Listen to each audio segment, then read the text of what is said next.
আসসালামু আলাইকুম বন্ধুরা, সব কেমন আছো? তো আমার একটা ভাই ডেকে নিল, বললো নাকি সালামপুর যাবো, তাই ওর গাড়িতে চেপে চলে এলাম।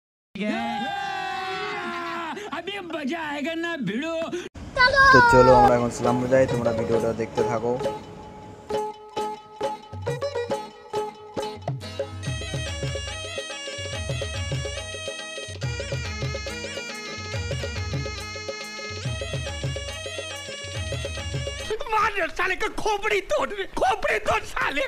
তো 2-3 কিলোমিটার পর আমরা সালামপুর ঢুকেই গেলাম ফাইনালি।